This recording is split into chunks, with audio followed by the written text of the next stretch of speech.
In the quiet moments of life, when we find ourselves confined by circumstance, our minds often wander to the world beyond our walls.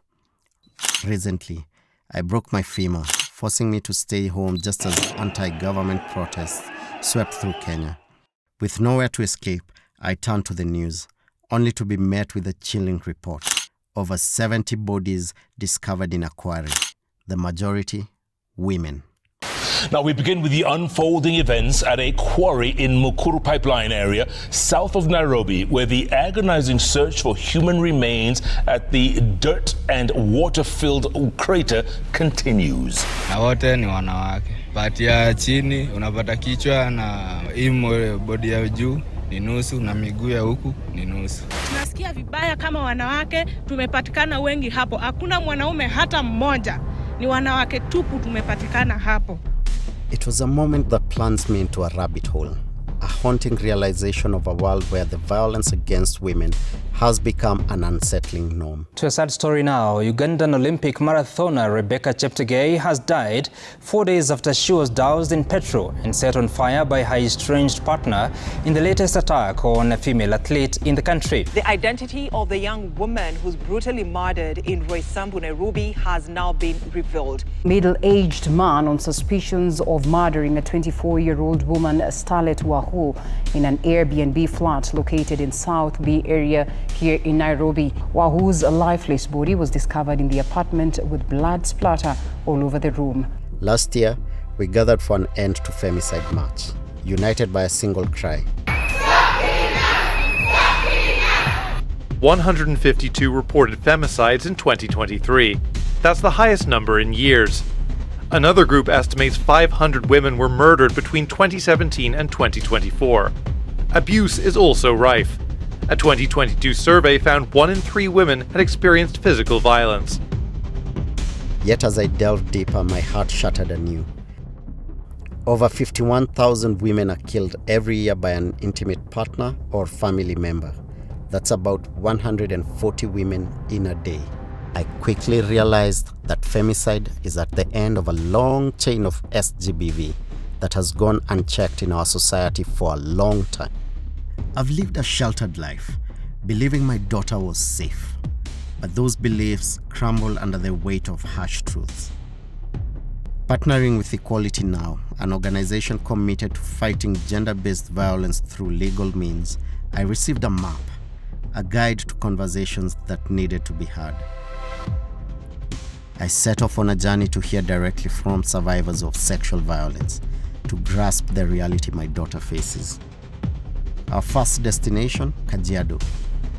This vast county spanning over 21,000 square kilometers is home to 1.1 million souls. It borders Nairobi to the north and stretches down to Tanzania, adorned with breathtaking plains, valleys, and volcanic hills.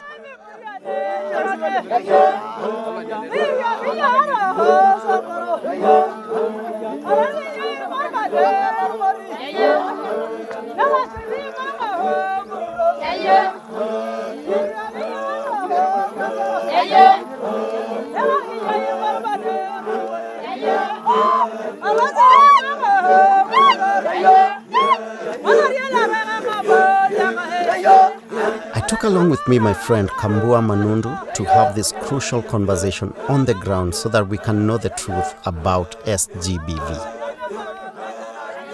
Beneath this beauty lies a stark reality.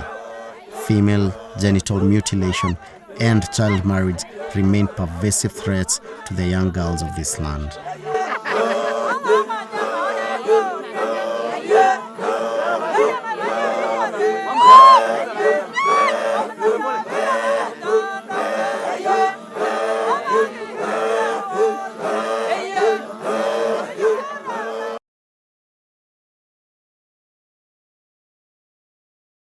Ulikuwa how old at this point? Yeah, 8 years. 8 years old.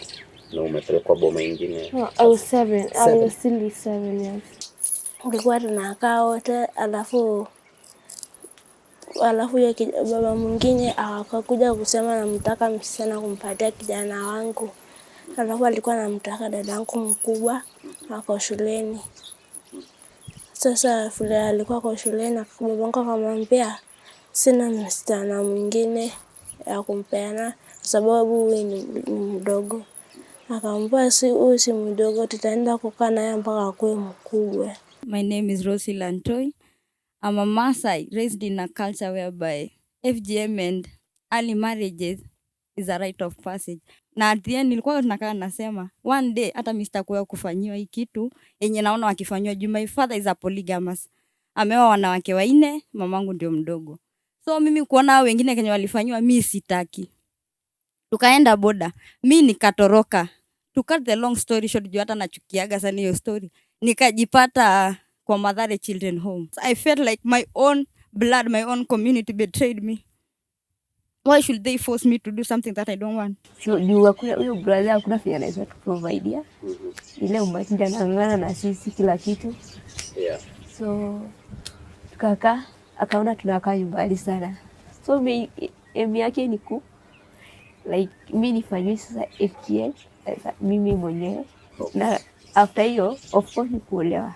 What exactly do we mean by kutairiwa? Kukata ama kujeruhi zile sehemu za kizazi cha watoto wa kike ambazo zipo kama aina kama 3 ama 4 kulingana na depending na ukeketaji wenyewe ambao unavyofanywa. Kuna wale wanakata yote, kuna wale wanakata sehemu kidogo, kuna wale wanakata the sides, kwa Kiingereza tunaita the labias, the labia minora and the labia majora. Lakini kwa ground ambayo tuaona sasa kwa sehemu yetu kama Kajiado na Loitoktok, the clitoris, kwa Kiingereza clitoridectomy ndo clitoridectomy ndo ipo nyingi sana kwa area yetu. Umri ya kukeketwa imeteremka sana. Unasikia wasichana hata 2 years old wanakeketwa, wengine wanakatwa wakizaliwa. They use their nails, wanatumia kucha kukata msichana akizaliwa in Kenya, you know. And ni kweli do. Yeah. Yes, very true. And you know, tukiongea stories za FGM na nini, huwa ni kama watu wanadhani si nyingi sana, imeisha, imepungua, but the numbers are still very high. Right. Unapata kuna pia wengine wanaenda wanafanywa wakiwa wachanga sasa, lakini sasa hapa kwetu sana wanafanya kuanzia 8 years na 9 years, na alafu baada ya kufanyiwa hiyo kufanyiwa FGM ndio unapata wakikeketwa, ndio unapata wanaweza kupeana kwa ndoa ya mapema, kwa sababu hiyo ndio chanzo ya kuwafanyia FGM. Wakati nilikuwa naambiwa na my grandfather, wakati walikuwa wanaenda kunini kupeleka ng'ombe, so kwa sababu ameoa msichana ako hapa, so huyo bibi yake hataki aweze kulala na mwanaume mwingine, so ndio akaleta hii mambo ya kufanyia nini FGM, ndio asikeze kutangatanga lakini ijakuja hivyo, ijatokea hivyo, kwa sababu unapata sasa wengi wenye wamefanyiwa hivyo wamekeketwa, ndio wanaenda wanapeana ndoa ya mapema. Unapata teenage pregnancy ime raise iko very high, so unapata hiyo selfish ya wanaume ndio imetuweka kwa hii shida. Can you imagine in this day and time someone cutting off your genitalia so that you become marriageable or preventing you from allegedly becoming promiscuous at 9, 10 years? Really? Kuna shida kwa sababu hiyo jamii ilikuwa inaamini ya kwamba huyu msichana akizaa huyu mtoto na hajafanyiwa FGM ni kama kuna tu kisirani itatokea kwa boma.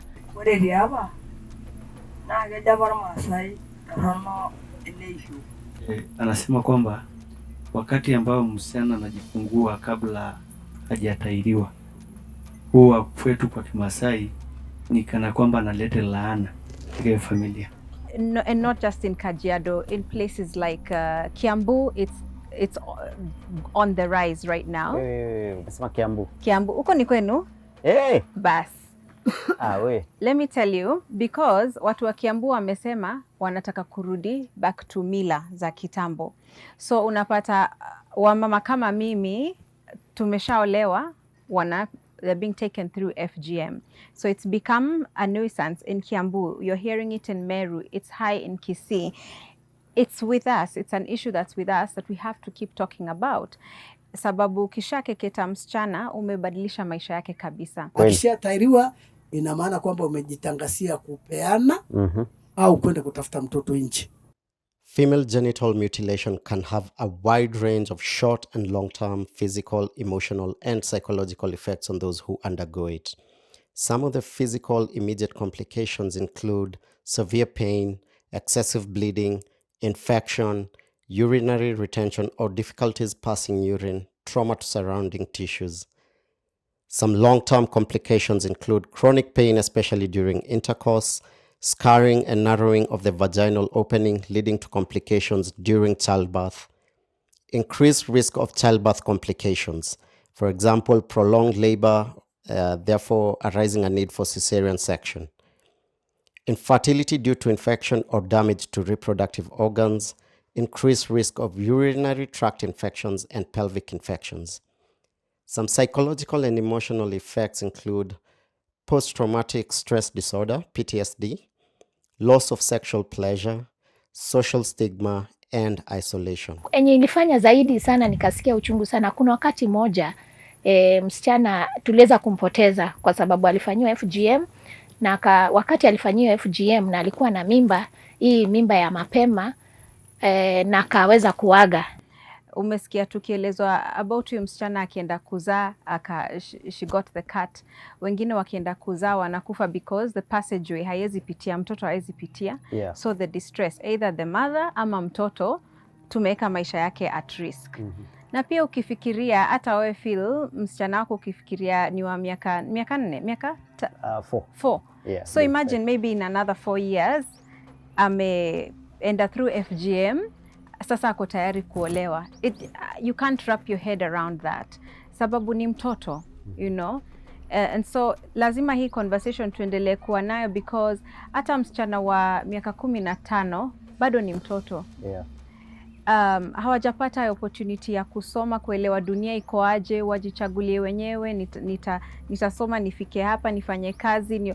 They don't get those opportunities. Kwa hivyo sisi kama wazazi na wananchi lazima tuongee kitu, sababu tukiendelea kunyamazia na kuficha and acting like it's not there, shida inaendelea. If we allow ourselves to be distracted, then we won't win this war. Yeah. Lazima hata kama kuna mambo ingine inafanyika, tuendelee kupatia attention also to things that really matter. Judy, are these numbers true? Are these, because I mean I have a set of statistics here, and is this true? It's happening even in Nairobi. Phil, it's worse than it looks. The numbers we are seeing are the numbers that have been detected, but you're hearing here. Yeah. Inafanyika kwa wizi. Yes. Kwa hivyo hata tukiambiwa prevalence imeenda down to 15%. The truth is bado wasichana wa kike kwanza ambao wako na teen pregnancies. Tunaambiwa hapa na wamama wanaweza kutueleza. Birth attendants wanasema wote wamekeketwa. And so the numbers are 15% on paper. But kama madaktari ama birth attendants wakidocument, numbers ni kitu kingine. When we talk about kids who have been married as children, in Kenya, if I'm not wrong, the total number we're talking about 4 million child brides. Yeah, I saw that. 4 point, yeah, I saw that. And so what does that say about us? Inatuonyesha kama society, hiyo ndio njia ambayo tumechagua. Tunasema hii ni sheria, but we are still practicing what we are practicing. Haijalishi. Kwa sheria zingine kama kuua, kama ubakaji, it's right or it's wrong. Hawezi sema kwa mila yangu kwa sisi tunaua. Kwa hivyo sheria inasema tusiue, but kwa mila yangu sensitize me. Nifundishe kuwa kuua si haki, ndio nifuate sheria. Hapana, ukiua unaambiwa sheria ni sheria. Kwa hivyo kwa nini tumekwama? Because the numbers are worse than we are saying. And the realities are what Kambua is saying. That people are dying during childbirth, that people's reproductive health are ruined, that girls are being married. Let me shock you, Phil. From here with Dorcas, we sampled 10 girls. Tuliongea na wasichana 10. late last year. Na kwa hao 9 walikuwa wameokolewa kutoka kuolewa kama watoto wachanga.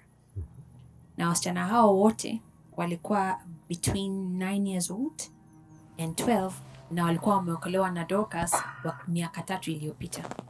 Kwa hivyo walikuwa wameolewa either wakati sijui kama ni COVID ama nini, because hiyo miaka ilikuwa ya chini sana. Yeah. So tulikuwa tunashangaa walikuwa wanaolewa saa ngapi, because we were about 11, 12. Yeah. Kwa hivyo inamaanisha walikuwa wameolewa wakiwa hata chini ya miaka ya 10. Yeah. Alafu na wameolewa wakioko, sababu tuko watu wazima hapa, tuongee wazi. Yeah, kabisa. Inamaanisha ukiolewa unachukua jukumu za kuolewa. Kwa hivyo unafanya huyo mtoto wa miaka 8 apate mimba na azae, ataweza kweli? Ataweza? Kuna mmoja mwenye alituambia kwa yeye alitoroka sababu alitembelea dada yake, akakuta dada yake sasa wakati ako na miaka 13 alikuwa ashazaa, na akasema yeye hakuona kama ataweza. So this is our reality. Yeah. Na vile unavyosema Phil, it's yes, we are far. Yes, we're in Kimana. But we're what, 3 hours, 2 hours from Nairobi? Yeah. How can this be our reality? How can this be our life? Mtoto ako na miaka 8, 9, 10. Hata kama ni mila, unatamaniaje msichana mdogo hivyo kuwa bibi yako? What I know about it ni kwamba in Maasai, yeah, a boy child hana nguvu ya kuchagulia bibi. Okay. That is a responsibility of the father. Yeye anaweza hamisha ng'ombe sahi na apeleke ng'ombe Tanzania. Kurejea kwake nyumbani anapata ameletwa mke au kwa nyumba. Uwezo kabishana na mzazi kwamba sitaki umsichana maana ni mdogo. Sababu kwa mila yetu hauwezi ukaenda against your father. If their father decide, then it is gone. So hii kitu ni biashara kwa huyo mzee, kwa sababu ni biashara between the father of the girl, yeah, na baba wa kijana. So for them to make their own friendship to be more strong. Lakini pia kuna wazee wanaoa wasichana wadogo sana, wanaoa kwanza tao ndio wengi zaidi kuliko hawa vijana. Yes, so kuna wazee hapa hivi tumeweza kurescue watoto wakiwa wameoleka na mzee wa 50 years, 40 years huko. Hata kuna mwingine alikuwa 56 years, alikuwa ameoa msichana wa 13 years. UNICEF estimates that 640 million girls and women today were married as children, 20% of whom reside in sub-Saharan Africa. In Eastern and Southern Africa, the prevalence of child marriage reaches a staggering 32%, compared to a global rate of 19%. In Kenya alone, 4.2 million girls are married before their time, a national prevalence of 23%. So what are some of the challenges you're having in terms of curbing this thing here locally? This community really needs inahitaji sensitization na julisho zaidi. Yes. Nataka kuniambia kwa hii jamii, kwa hii community, kuna watu bado hawajajua kukeketa wasichana wadogo ni hatia. Kuna watu bado hawajajua kupeana mtoto wako kwa ndoa akiwa mdogo ni hatia. Bado wamekwamilia. Kuna wale wamekwamilia kabisa, na ndio nasikia inafanyika kwa giza, kwa wakijificha. Yeah. Judy, let me throw this back at you. We have enough policies? Is enough being done by our government? I agree. We've got a fairly good legal framework. For example, we've got the Prohibition of Female Genital Mutilation Act. So kuna sheria. We've got a Children's Act, one that was passed recently, amending the previous Children's Act a year ago. That is comprehensive. So sheria tunazo, but sheria na tabia haziambatani. Mimi nataka tu kujua ni nini kinawavutia sana kwa kimila zaidi ya hata sheria. So sheria tunazo, policies tunazo, but implementation haifanyiki. Kwa nini madaktari hawa document tayari, na hao ndio kipaumbele wa kutoa evidence? Inabidi mtoto asimame against baba yake, ndio maana kesi zinaanguka, kwa maana mtoto hawezi ongea against baba yake katika kotini. So tukisema ukweli tuseme ukweli. Kama tunataka kuendelea tuseme tunataka kuendelea, kama hatutaki. Tukisema ukweli kwa tunataka kuendelea, ndio tunaweza kuelezwa kwa nini tusiendelee. But kama sheria inasema njia fulani na sisi tunasema njia ingine, basi katikati kuna mwanya, na huo mwanya ndio ni implementation, na pia huo mwanya ni kwenda chini ya maji.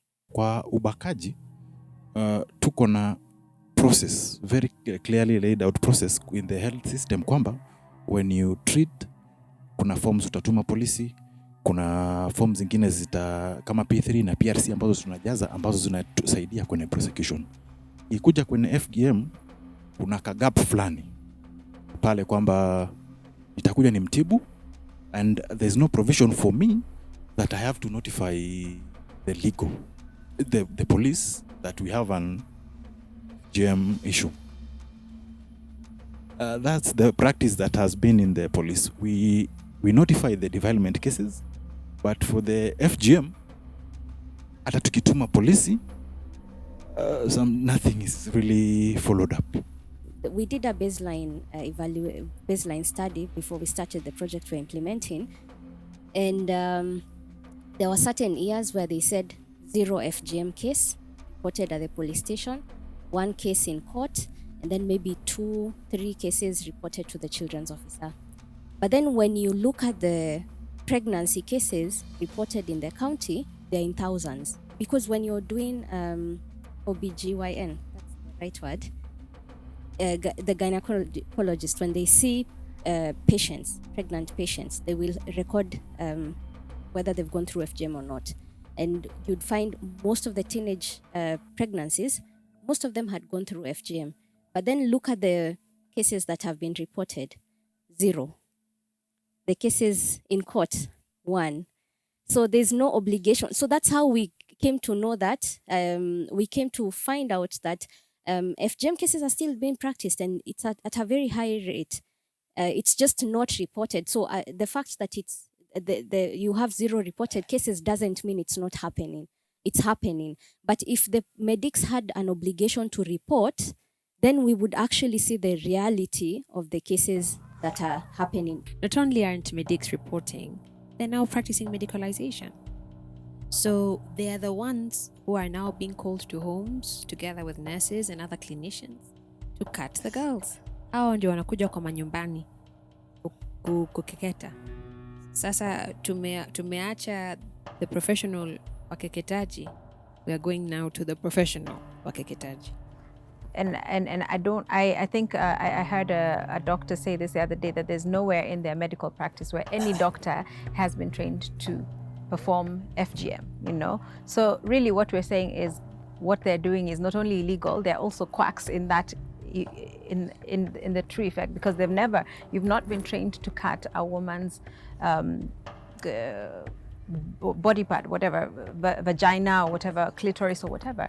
You've not been trained to do that. But then it's being now used to sanitize the process. So first, even though they're not required to report by law, they're required to document, so that they do have a form that allows them to say whether someone has been cut or not.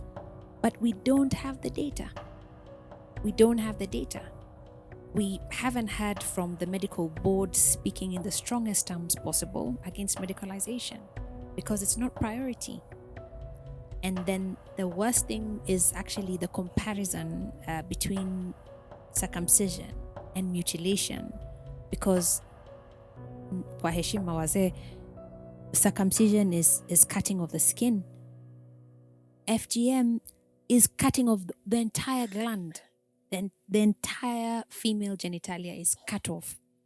Carol will correct me here, but we did a litigation, and the doctors who came to present in the case actually did the analysis and found that the number of nerves that are actually cut through in this particular process are even more by far, so that you're cutting off the entire gland for no medical purpose whatsoever, with the intention being for you to control the sexuality of this person.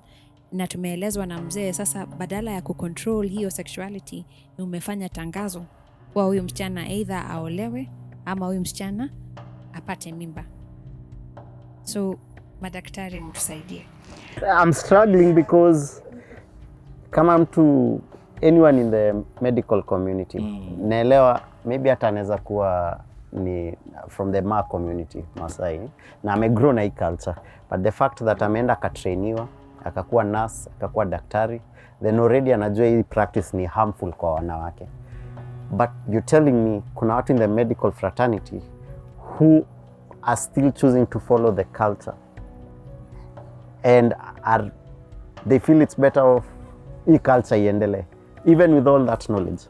Ndio maana unasikia feel hata watu wameenda wamesoma ng'ambo, unaleta mtoto anakuja holiday, you're educated kama mzee, kama huyu mzee wetu amesomesha watoto wameenda ng'ambo, lakini ameshikilia mila. Holiday wanakuja wanaletwa huku nyumbani kijijini, ama hata Nairobi. It's happening in Nairobi, in some of the places, Eastleigh, South Sea, the rates are also quite high. Wanaletwa nyumbani, unakeketwa, urudi upone, shule zikifunguliwa unaendelea. So the holding on to a harmful practice over the knowledge. Though the rates of female genital mutilation have seen some decline, in Narok the prevalence stands at 51%, while Kajiado hovers at 24%. Both figures are alarmingly above the national average.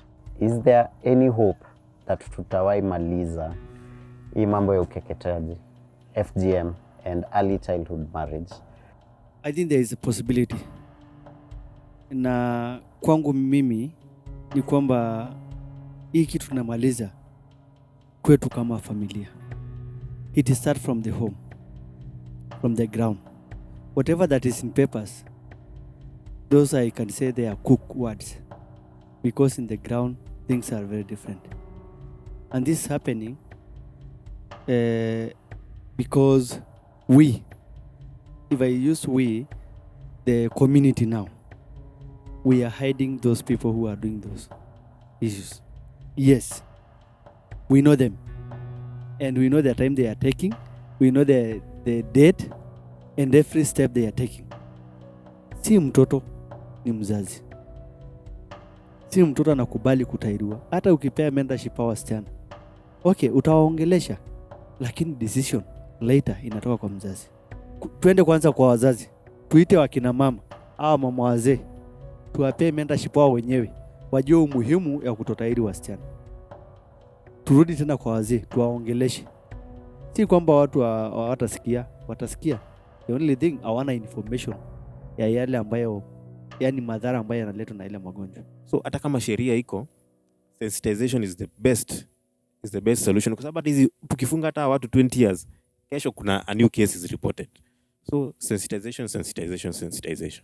If we can be able to marry the two, the defilement, from I'm speaking from the medics point of view, if we can be able to marry the two, the FGM na the defilement, because kesi zote za defilement ama rape tunakuwa na obligation to report, huwa namtuma kwa polisi. Lakini wale mama wasichana wanakuja ni wadogo, wanakuja kujifungua, have no obligation. So if we can do more, the more sensitization for medics, kwamba hizi hawa watoto ambao wanakuja kuzaa na wachanga, these things need to be followed up, because wanatoka kwa community na wanaenda, anakuja na mtoto wa kwanza na sister yake anakuja, and then it's something that we need to work on, which can be fought. Nashukuru sana kwa kusungumzia hiyo, sababu ubaya ni kwamba ni ngumu mwanamke kusaa ambapo ilikeketwa.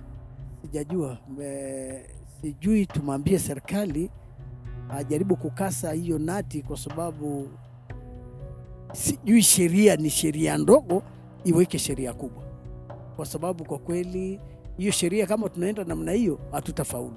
Tujaribu kuingia mashinani, kwa sababu mimi kama mimi ninaweza kuwa nimeacha, lakini watu wengine wanaumia huko Masaini ambao wajasikia tujaribu kupitisha message, waende wakasikie na wao kama alivyosikia Hawa. I thank God through empowerment and education from the scholarship of ABC, I graduated. I pursued Bachelor's of Arts in Development Studies, double major of Public Relations. But I always feel so bad. That's why I try to fix myself in such programs to try and empower our girls and empower our parents to show them that usinitairishe, nitairishe kimasomo. That's how I'll change you kama unataka nikusaidie. But what I want to say is that change is possible when we come together and work together. Nothing is that big. Mintoki amarare kewarie naa ina natejoki amu iyiok naa naidim intasati ataas ina siai nikipal. Ore sii ina siai kitonyorraitie pookin amu kinoto engolon nikindim ashomoita aasitai esiai nijo ina peemeesi. Neeku kindim atejo kipal amu mekure oshiake kiyieu nikinoto sii enikikwetiki. Huyu mama anaitwa Sara, na kwa maoni yake amesema kwamba one ni kwamba community wajue kwamba kutahiri wasichana ni mbaya, wapate kuwa wazuie wala ambayo wanaenda kutahiri. Ya pili ni kwamba kwa sababu leo wamepata njia ya mwenye ambayo wanaweza report kwake wakisikia yale ambayo yanatendeka, basi hao wahusika wakuwe tayari kuwapokea kwa njia ya heshima pia wao. Yengoko nanu atejo sinanu ore taata enikinko etaa taata kinining'u oltung'ani emurati inkera amu sidai teena nememurati amu kimurat apa yiok mikipurroo. Neema apa ina siai etaa taata empurrore etiiki nemekure naa kiyieu etaa kilikio. So shosho kulingana na yeye amesema yeye kwanza alikuwa anatahiri wasichana, na yeye saa hii amekubaliana na nyinyi kwamba hakuna kutahiri tena wasichana, na pia atakuwa ana report mtu yote mwenye anasema kwamba anataka kutahiri ama ambaye anatahiri. I believe the day will and can come, but we all need to be angry enough about the issue that FGM is not a community issue in early child marriage.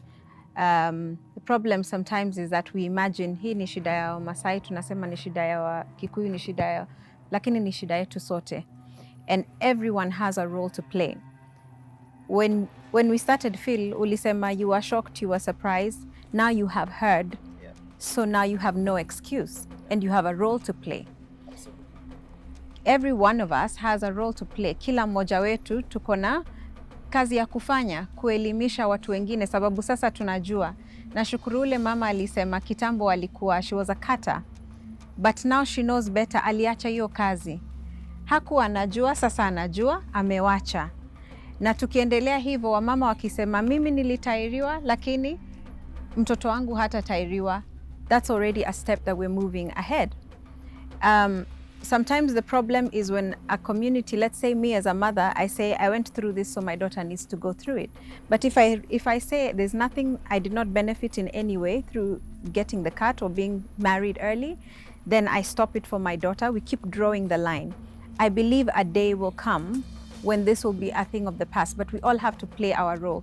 The doctors have to play their role in reporting and recording. The police have to play their role. The communities have to play their role. So our role is to report when you hear, when you know, when you suspect that something is happening, notify the people in the community who can take action. And I think the other thing is being aware that, even as she was sharing her story, that the early marriage or FGM is not just a physical issue. The trauma that follows you, even as a 50-year-old woman, a 60-year-old woman, you're traumatized for life, and how it affects you and your potential. And I think as I finish on the issue of FGM and the issue of child marriage, I also think that the language we use is very important. So, and I like that we at some point corrected that it's not female circumcision. It's actually a violation of human rights. So if we talk about it as bad as it is, because it is a bad practice, people need to understand how horrible the practice is. People need to understand that it's not child marriage. If this was, let's say, in the US, it would be called pedophilia. An adult and a child is a pedophile. But I think our language has really pacified a lot of things. If we could just call them what they are, that it is wrong, and act from there. And I think even with the lawyers in the room, because sometimes I think I've read stories of, when a kata has been arrested, or someone who took a child for FGM has been arrested, then maybe the bail money is 200,000. You raise it so quickly and you build out and you continue. I wonder if the laws can be a little harsher, and maybe I'm glad Judy can respond to that as we finish. I wonder if the laws can be harsher, so that there's no easy way out, because I think that's the other thing. There's an easy way out sometimes. But I actually believe, I think the progress has been small, but it has been made. We are making it. So we continue to have the conversations, and we continue to play our individual roles. Partners like Hope Beyond Foundation, we do support them by offering technical support so that they're able to understand the laws relating to FGM and child marriage, so that they can be able to engage the county government. Dorcas, I think kwa sisi wote hapa ambao tumeketi hapa, sidhani kuna mtu ameona the horrors you have seen, you have witnessed. And first of all, mentally, how una deal aje na what you see every day? And finally, is there a way out? Tunaweza maliza hii kitu ya FGM na early childhood marriage from where you stand? Chenye nimepitia, it is like a torture. Ukiangalia wasichana venye wanakuja, msichana ametairiwa, saa zingine amekuwa defiled, ameharibiwa kabisa. Na huyu ni mtoto wako na miaka 11, ako na miaka 12. Community hii tumepoteza wengi huko hospitalini kwa sababu ya hii janga inatukumba ya kukeketaji. Na sio kazi rahisi, ni kazi ngumu sana. Kwetu kwanza tunakuwa na shida sana. Hata saa hizi tumekaa hivi bado tu utapata stigma pia iko juu. Unaona hata sasa saa hizi hao wenye wameongea hivi hapa pote, tukitoka huko nje kuna hiyo stigma, unasema mnajipeleka mnakuwa viherehere. Hapa Masaini wamama hawana sauti. Unaona hata hii kwa ujanga ya kukeketwa kwa wasichana ni kwa sababu benefit ya nani? Ya mwanaume. Sio benefit ya mama. Na ni nyinyi wa mama mnafanya. Sasa tuna ile sauti na tuko na power ya kuzuia mtoto asikakeketwe, kwa sababu hata hiyo hao watoto wana sauti na hawapendi hao wasichana, lakini kwa sababu sisi wazazi kama mama unaogopa mzee wako asikakupige ama usikalaniwe, hiyo kitu hakuna kitu kama hiyo. So tukishirikiana vizuri, hiyo kitu kama mama mwenyewe hakikataa inawezekana, na hakuna chenye iwezekani. Ni solution gani tunatakana kuwapatia wamama ndio aweze kutoka kwa hiyo biashara, kwa sababu ni ya biashara, aweze kutoka. So hiyo women empowerment ni kitu number 1. Alafu education. Nitaongea sana kwa serikali yetu ya Kenya. Wamesema education it is free. Ukienda mashuleni hata primary school, secondary school, pesa yenye watoto unapata sasa, chochote hii jamii iko nayo ni kidogo sana. Mtoto akienda shule akifukuzwa, akikuja nyumbani kama ni msichana ako na miaka 11, 12, amefukuzwa, amekuja nyumbani, amekaa kwa environment kama hii, unapata morano wako hapo, baba yuko hapo, hana chochote, nini itaendelea? Atakeketwa, apeanwe. So kama kuna venye government inaweza angalia sana kwanza education, kama ni free ifanyike free. Kama niko na center, shida kubwa sana yenye tunapata, challenge kubwa ni education. Hata saizi niko na shule primary school, watoto wengi sana wako hapo hawalipi chochote, kwa sababu najua huyu msichana akienda nyumbani atakeketwa na peanwe, kwa sababu baba yake ama mzazi yake hajaweza kumsomesha. Hii education because it is free, ikuwe free. Hakuna secondary school ya government yenye iko chini ya 20,000. Hakuna. Paia unapata ni 50,000. So hizo ndio challenges mingi sana tumepata kama community yetu na kama center. Naongea kuhusu center zote za rescue center. Na hata rescue center government wasaidii, hakuna zikenye wanasaidia. Hao watoto wanaletwaga wanakuambia asante, hata unapatiwa certificate asante, hiyo imetosheka hivyo. Unapata county government wako na nini, wametenga pesa ya basari, unapata mtoto hata basari amepatiwa 5,000 kwa mwaka. So it is all around na all stakeholders, kuanzia madaktari, kuanzia community, county government wajaribu sana kusaidia, kwa sababu chief pia ni member mwenye kwa hii community anajulikana kabisa. Na unapata sasa kuna watoto wengi wanakimbilianga pia kwa chief, hawachukui hatua. Kuna a lot of kangaroo courts zinafanyika. Tunaongea hapa mambo ya justice na responsibility ikuwe kwa kila mmoja na all department. Kama unajua kuna chief ako hiyo location, kwanza hii location ya machief kukua the same location, by the kwanza yote inachangia sana. Unapata chief ni wa hii boma, ametolewa kijana wa hii boma, so unaweza expect huyo aweze kupeana kesi, ni ngumu, hawezi shika watu wake. So kuna pia hizo vitu pia sijui venye government itafanya, but hizo cases ziko hivyo, na tungependa sana tuweze kusaidika kwa mambo women economy na education. Asante sana Dorcas. I think everyone has said some very profound things, Yes. and so I'll maybe try to say what hasn't been said in just 3 quick points. First, I began by saying that we had enough laws, but maybe we don't. The medics, I hear or I feel, are the missing link. When girls are cut, they go for help to the doctors. Yeah. When there's a problem with childbirth, they'll go to the doctors. When there's defilement, they'll go to the doctors. And so doctors must be compelled to report. The way if they find a bullet, they'll be forced to take someone to the police station, or defilement, they'll be forced to fill in the PRC form. Yeah. In the same way, they must be compelled. Doctors must also be compelled to speak loudly and clearly, and the medical board must pronounce itself as far as medicalization is concerned. So that's the first. The medics are the missing link, and they must answer they must rise to the occasion. The second one, I think both Kamboa and Dorcas have spoken about. Justice, justice, justice. Yeah. There must be cases. We must see sufficient prosecution. And if doctors actually submit it and persons are prosecuted and not relying on the girl to give evidence, but the evidence that has been collected, justice must be seen to be done, justice must be done, and must be spread wide and far for everyone to hear and know that this is being punished, and this is not a suggestion, but it's actually the law. And then thirdly and finally, I think the community, and I'm not just talking this community, I think the community as a whole must have a conversation. Kuangalia kwa nini tumeshikilia hii kitu sana.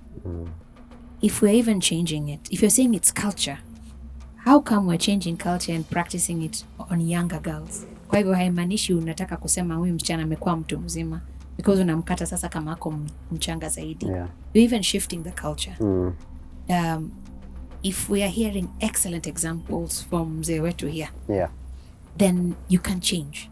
And so there needs to be an honest conversation within the community to understand why exactly you must hold on to it so that you can know how to unchain yourself from it.